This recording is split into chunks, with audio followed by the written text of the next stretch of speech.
Say yes to new beginnings. Yes. Say yes to new standards of excellence. Yes. Say yes to engaging reportage with a difference. Yes. Introducing Yes International Magazine.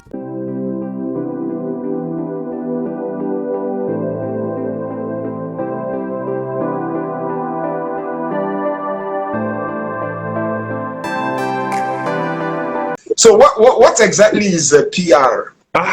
Academically, it's okay. Is your call actually? Yes, go ahead.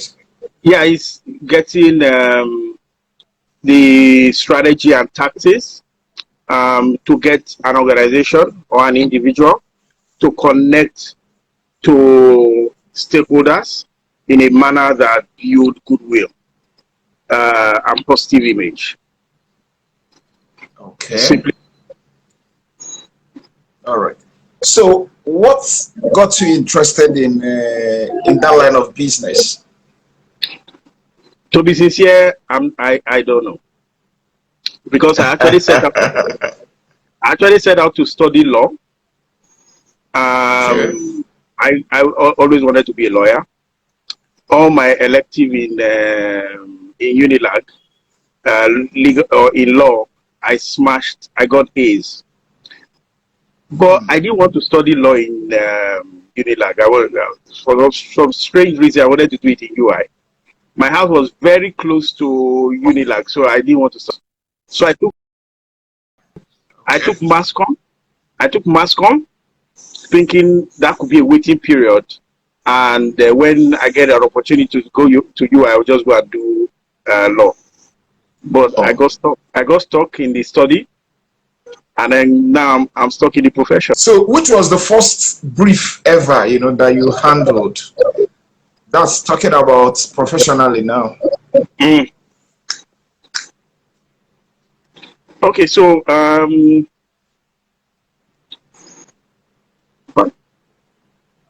before I started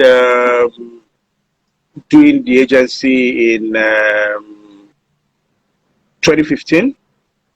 I was working on the corporate side. So I'd worked for Wando, I'd worked for IGI, the insurance company, and then I was pushed to head corporate communication at Fort Oil. But in 2015, I decided to try something completely different, which is go and start my own agency. Okay. So my first job will be Rain Oil. Rain Oil. Yes. He's been looking for me. I think he wanted to also poach me from Fort Oil. So he called me one day and said, "Hey, listen, I'll be looking for you. I want you to come and work for me." I said, I've actually quit doing corporate PR. So he said, "Okay, give me two proposals. One for if you had to work for me, and one if you had to consult for me." So we went with consulting at the end of the day. So he was it was his work, and also I also helped him to organize his 50th birthday anniversary. That's him. Interesting. So it was 50th. So okay, interesting. So which has been the most difficult brief that you have handled? Okay, so for me, the breakthrough brief for me were all crisis management. And we've done crisis management for Wando, Gokada, Leadway, Old Mutual, Dangote, MTN, right? Some I played lead role, some I played supporting role. Even though we won an international award doing crisis management, to be sincere, it remains the most difficult part of doing PR because you are completely subsumed into the role, and the pressure that your client is into, you are 2 times caught in that pressure. If he doesn't sleep, you don't sleep. So sometimes I'm receiving call at 3 a.m. So if he wakes up with an idea, he wakes you up, and he expects you to be bright and agile. And it's good, but it's extremely tasking. We look forward to it because again we have demonstrated. Like I said, we won an international award. and I'm sure we are just the very few agencies that won an international award doing crisis management. So it's something we should be looking forward to, but it's a dreaded expectation. We like it, but it takes a whole lot out of you. So how does one adjudge a brief, successful? When can we say that a brief has been handled successfully? So a very good brief will tell you, this is my organization, or this is a problem, tells you what they expect of you, and then set out clear KPI, key performance indicators, or what a success will look like.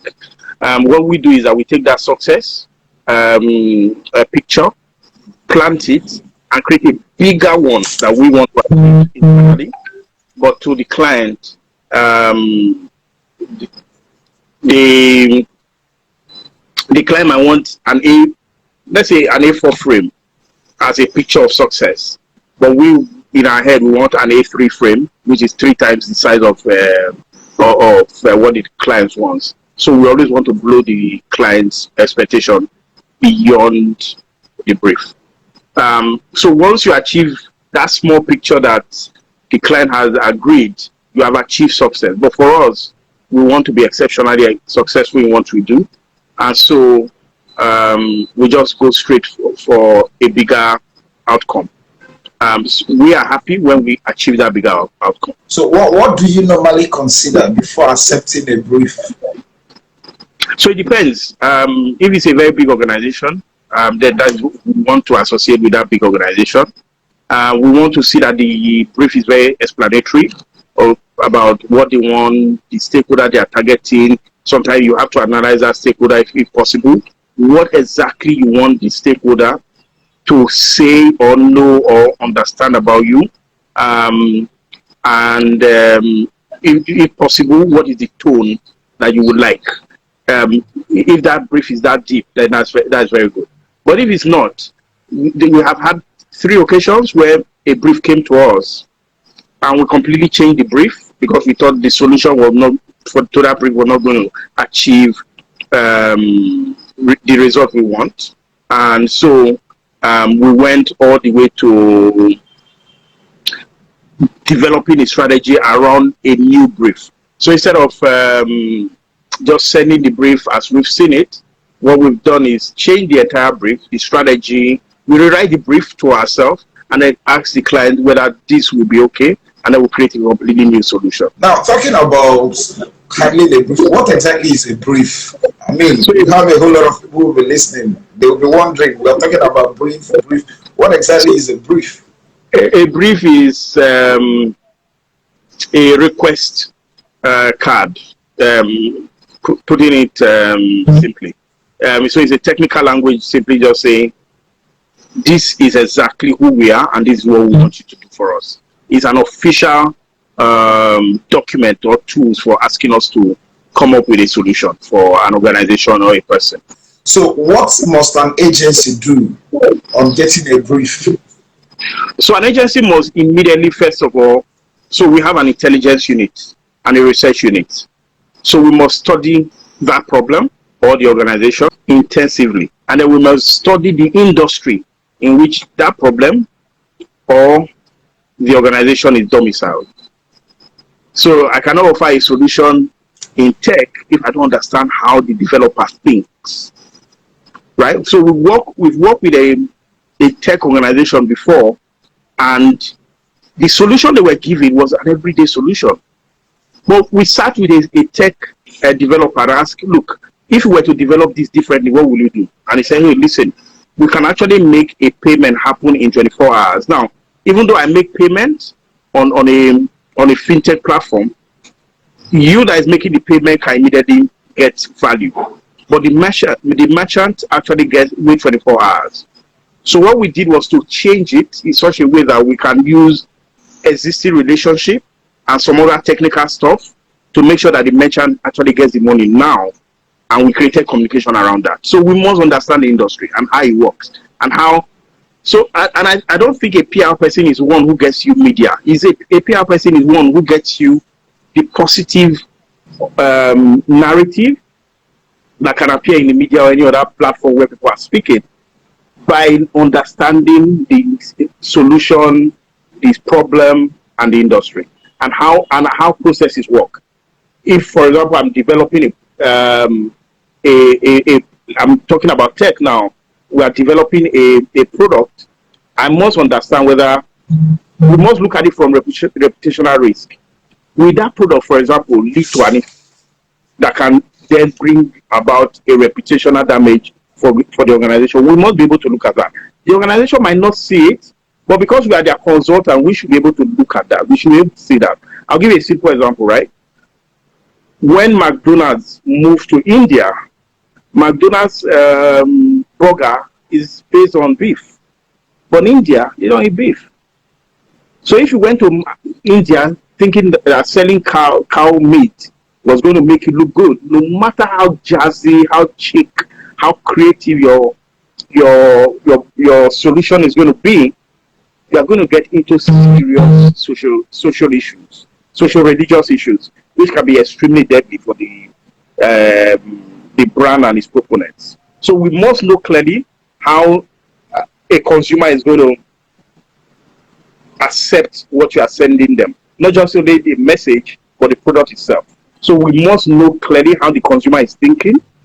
So we must understand consumerism, what they like, what they don't like, what they abhor, what they find insulting. So you might be innocently doing something that the people find very insulting, or actually impugning on their sacred ground.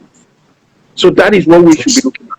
And then you move to the next stage of getting all that fact, all that insight, and then brainstorming. The least time we spend on brainstorming is 2 hours. The most we spend 3 days. Sometimes, if the brief is big and the organization is big, we sleep in the office until we crack that brief. So it's between 2 hours to 72 hours to crack a very good brief.